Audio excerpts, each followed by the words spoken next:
Hey everybody, Hexlex here. Real quick, just before we start today's video, I wanted to point out to everyone that we are now launching our YouTube membership program. So if you look below where the subscribe button is, you'll see a join button next to it. That should be both on the video itself and on my channel page. So feel free to click that join button if you're interested in more info. I've also got linked in the description my announcement video, which goes into much more detail about what that's all about. So just real quick, wanted to once again just point out to those who have not seen that yet that that is now an option. Anyway, thanks for listening. Now onto today's video. Hey everybody, what is going on? Hexlex here. Got another Master Duel video for you. We're coming back to Mannadium. I think this is the first time I've covered Mannadium since SP Little Knight came out, and the only reason that I know that is because I'm pretty sure this is the first time that I'll end up playing Mannadium without Sprite Elf.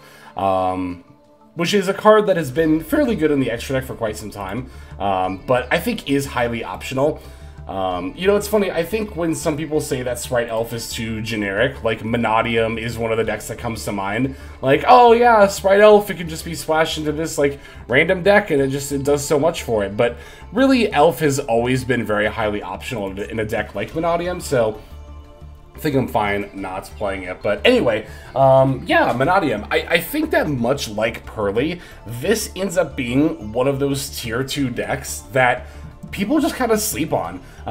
It doesn't get played a whole lot, and people don't really talk about it that much, but much like Pearly, if you look at Untapped right now, and even if you do what I do and filter for Diamond and Master Rank to make sure you're getting like more quality statistics, you'll find that Mannadium has pretty consistently one of the highest win rates, not only in the current season, but even in seasons past as well. Now, of course, as the play rate of a deck goes down, its win rate going up is not that unusual, because it usually means that people who are dedicated to Mannadium are more like experts on the deck. But I don't feel, some people will kind of use that point as a means of negating like, oh yeah, the deck's not that good, it's just a bunch of experts playing it. But it's like, okay, if experts are playing it to a high win rate, then doesn't that mean the deck is good when played properly? Like, I don't really see how that's a point against the deck being good, of like, no, the deck's not good, just a really good player is using it. It's like, okay, well, anyway. Yeah, but this deck, again, like Pearly, currently on Untapped, boasts an even higher win rate than Snake Eye, which is actually, there's quite a few decks that do, frankly, but yeah, I think that this deck just kind of gets slept on a lot nowadays, even more so than Pearly. And I think one of the reasons is that this deck is not only a little bit more complex to play, but also is a little more susceptible to a lot of disruption. I mean, Pearly is also susceptible to disruption as well, but Mannadium is a little bit more of a combo-oriented deck, and can potentially get messed up a little bit if it gets disrupted at the wrong point. However, Mannadium is actually also one of those decks that is pretty resilient in that regard, and if you set yourself up right, this deck can actually play through even a Nibiru, which we're gonna see in this video. I do have a duel where I play through a Nibiru, as in it resolved, wiped my board, and then I not only continued my turn 1, but I set up a full board anyway. So a lot of that does have to do with the Vicious Astrolabe. This card being able to be summoned by banishing materials from the graveyard, and not even having to use a spell to do it, is quite good, and does give the deck a lot of that extra oomph that it needs. There is also, of course, the relatively recent VODS Samsara, which I will say I kind of overestimated this card when it initially came out. I thought it was going to be a huge game changer, and it is a game changer for the deck. But it doesn't really enable any new particular combo lines like I thought it might. It's actually more of an extender than anything else. So if you get Veilered or Impermed or Ashed or Nib, of course it does depend on the hand and when your opponent does it, but the vast majority of the time, if one of those things happens to you, then VODS Samsara can help kind of bail you out of that situation. It's very easy to summon. You could even normal summon it. You don't even have to special it by its own effect. It's treated as VODS not only on the field, which is useful for going into Lightheart, but in the graveyard as well. Unlike Umbra Terror, which is only VODS on the field, Samsara is also VODS in the graveyard, meaning it can be banished for the Vicious Astrolabe too. So definitely a good card worth having, even if it doesn't make any combo lines, you know, by itself. I think overall here my build is fairly standard. If you ever wondered why we play Pearl Rhino, it's to search exactly Vysis, and you might wonder, well, why not just play a third Vysis then?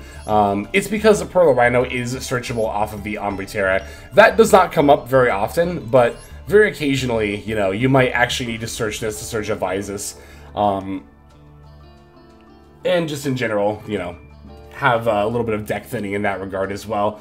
Let's see, I am still on one Imaginings. I think this is actually pretty standard, but I love this card. This is actually one of my favorite Mannadium cards. Being able to sculpt your hand before you even do your plays is so good. Like, even if you already open up full combo, which, to be fair, full combo is just Rimheart by itself, and a number of other, like, 2-card combos as well, but even if you already open full combo, you can use Imaginings to potentially find, like, a call by, or a cross out, or an Ash, or even just, like, Maxi for the follow-up turn. It's great. It's a great card. And one I think is very much worth playing. One other question I get sometimes when I play this deck is, do you need 2 Reichphobia and 2 Lightheart?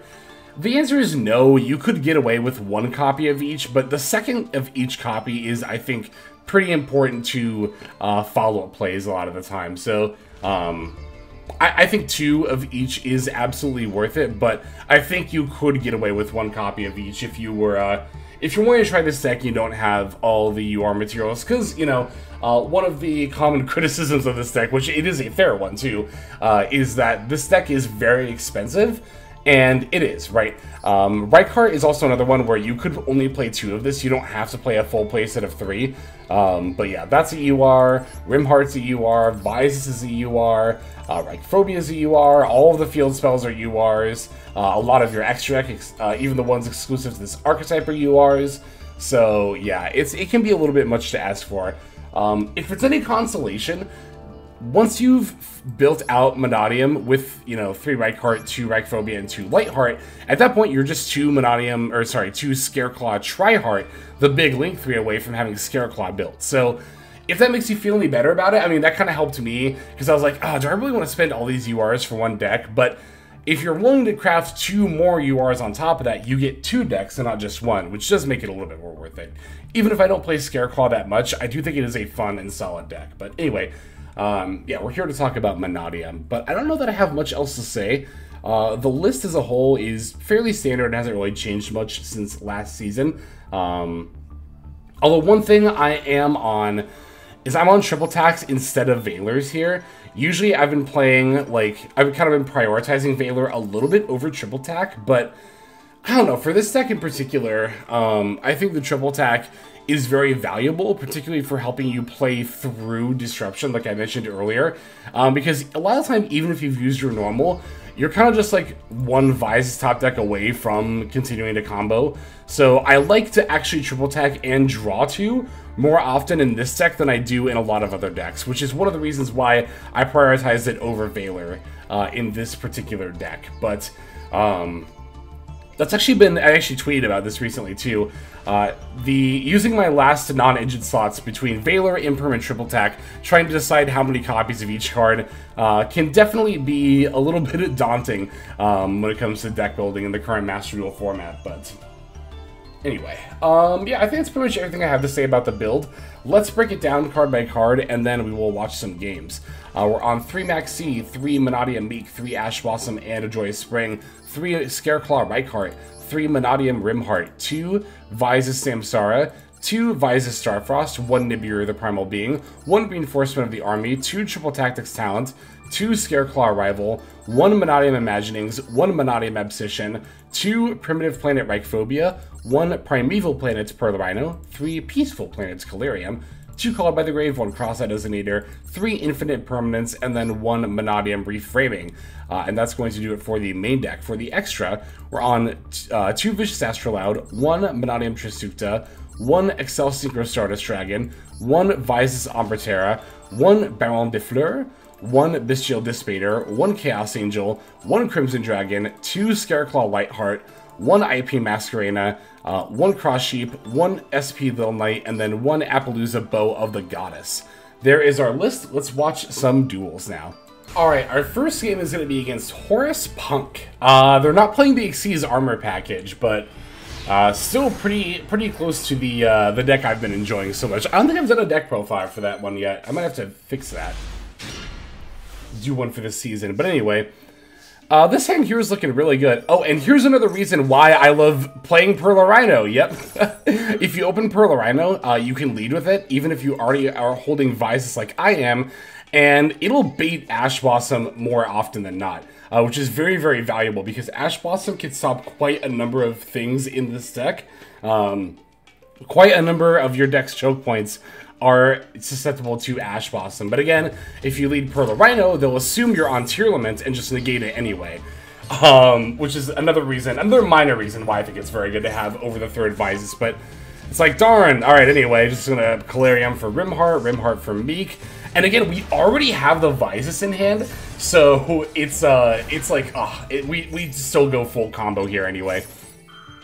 Now, I will say, the order in which I do things might not be like 100% correct here. For example, I know a lot of the time you want to summon Baron before you do this part of the combo line, but I just couldn't quite remember off the top of my head if I needed the level 4 Meek still. This was actually my first game playing this deck in like pretty much 2 months. I think my last Mannadium video was like a month and a half ago at this point, so it was a little rusty, and I was like, you know what, I'm gonna do the part of the combo line I remember first, which is like Lightheart into Cross Sheep and all that fun stuff, right? So, alright, now that I have Cross Sheep set up, now I'll use the Excel Stardust, and I could have still gone for, like, the, actually, do I summon the Dissipator here? I do, yeah. I could have gone for the Crimson Dragon setup, but here I recognize, like, you know, I could just go for Excel Stardust, make the Dissipator, and then summon Baron with the Meek and the Astrolaud. So that's the thing, right, about Mannadium. The combo line is a lot more freeform than you might think. There's, like, a number of different ways you can arrive at the same end board. Also, normally I might have prioritized making the Mannadium, or the Vices Amberterra here to search out the counter trap, but we already opened it, so that's why I made IP Masquerade here instead. But yeah, this is pretty much a full turn 1 inboard for this deck. We have the 3-mat Apo, we have the IP, we have the Baron, we have the Dissipator, and again, we already opened the reframing the counter trap, so we can just set that now.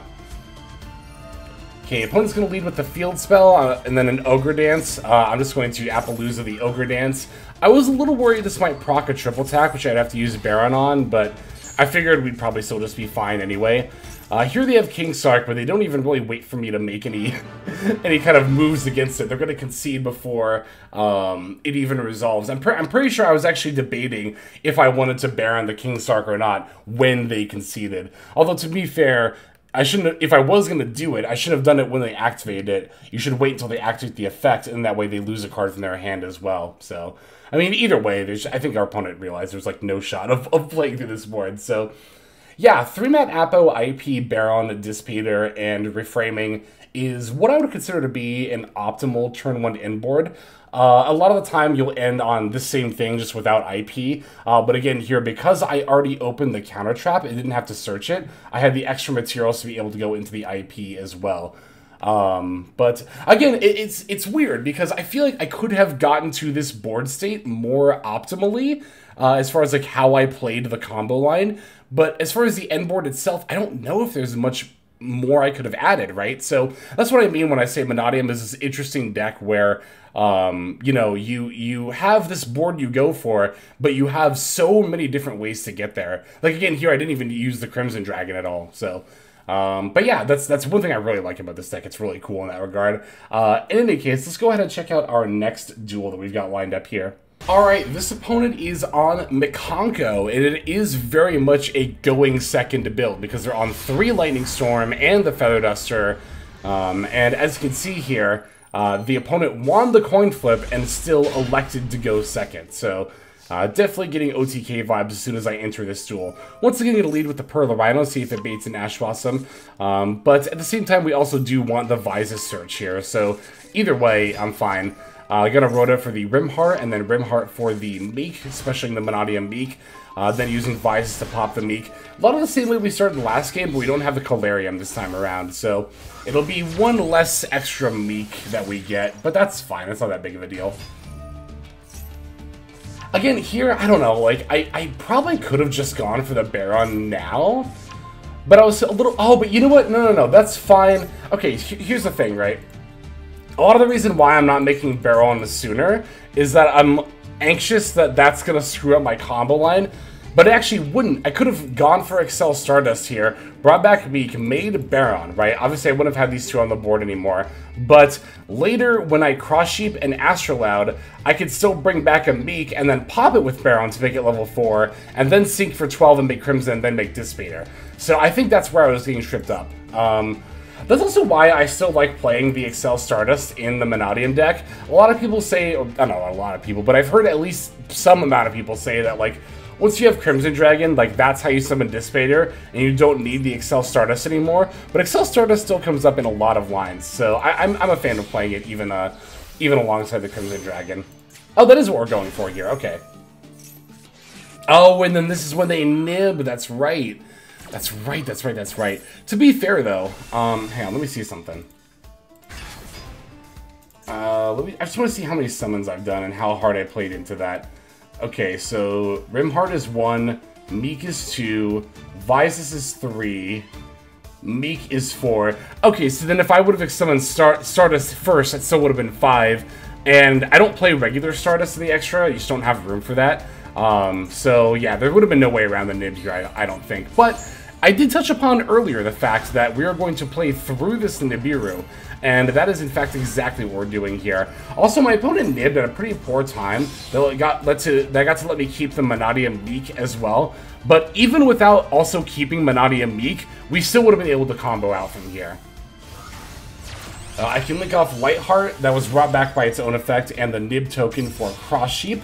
And because they left me with the Meek here, before I go for the Astrolaud, I actually get to sync for the Vices Amritera to add a Scareclaw rival for some more follow-up here. We're also going to see how the Vices Samsara can help us get some follow-up as well.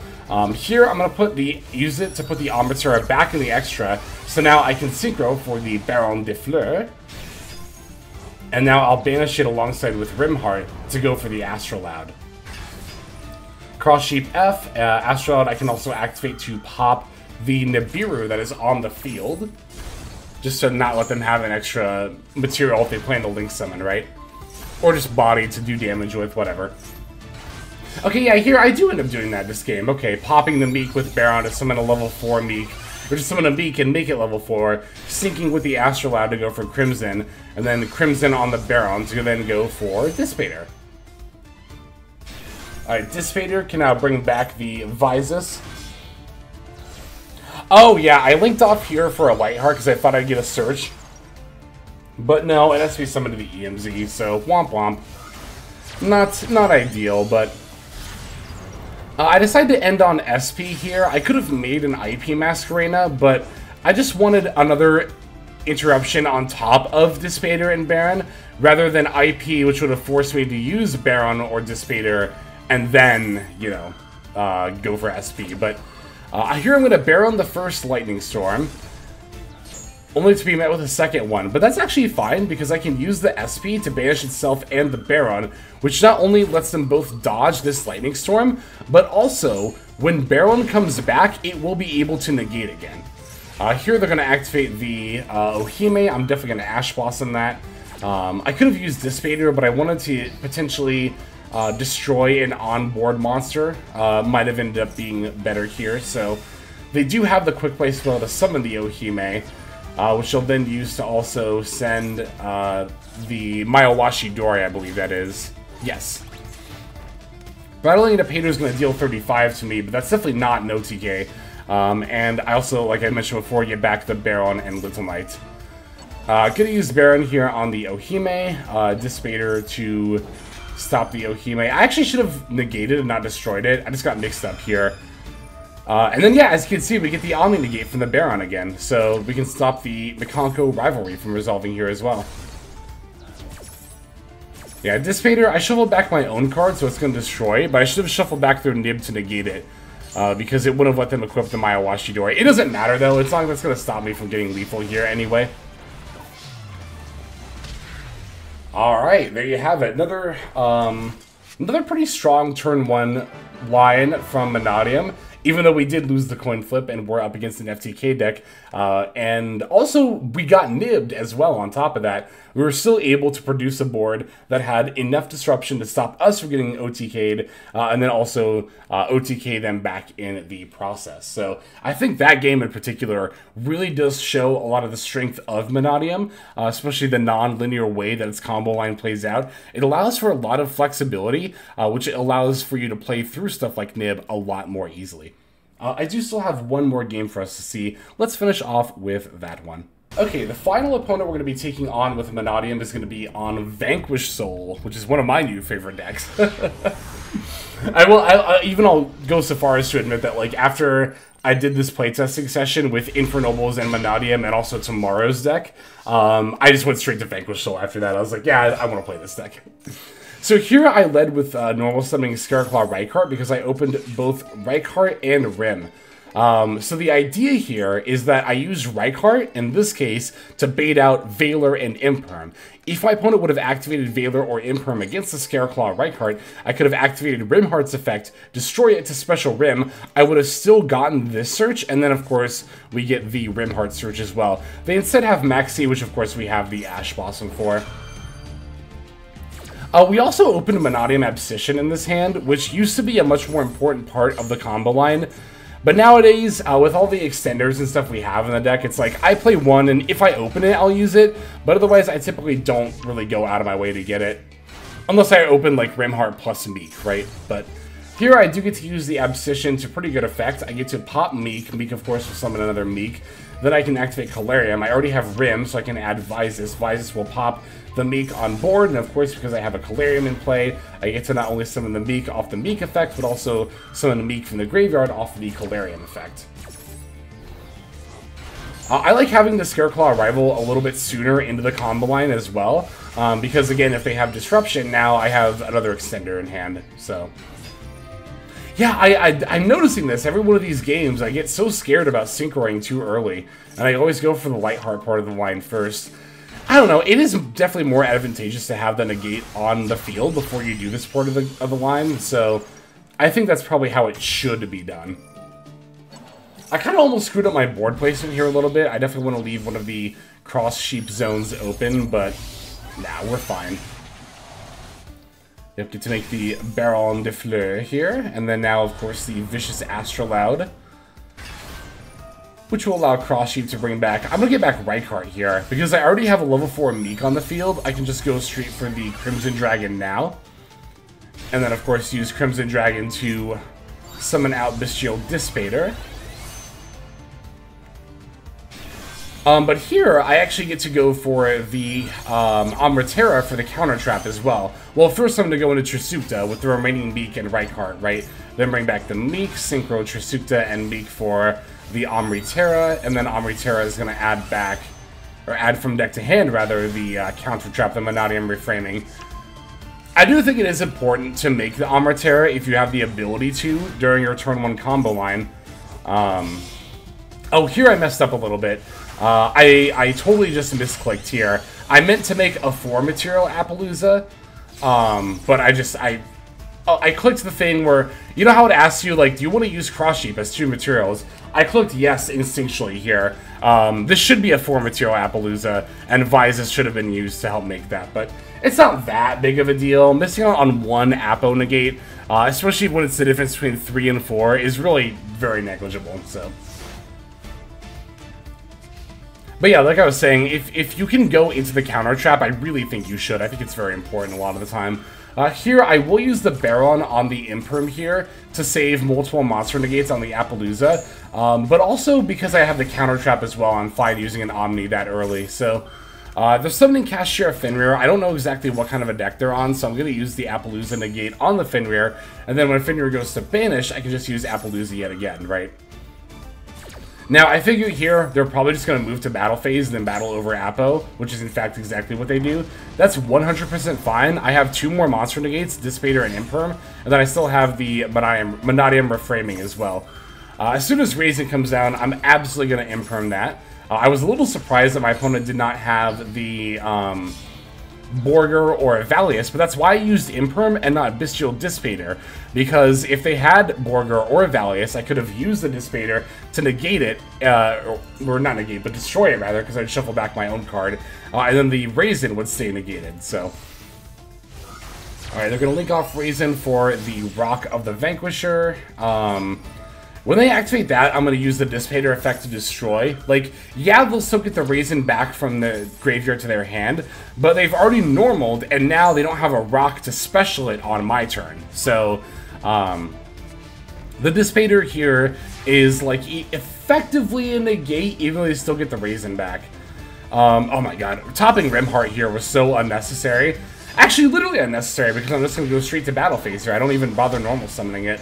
Because I already have the counter trap face down as well. It's like, they have 1 face down card, 1 unknown card in hand.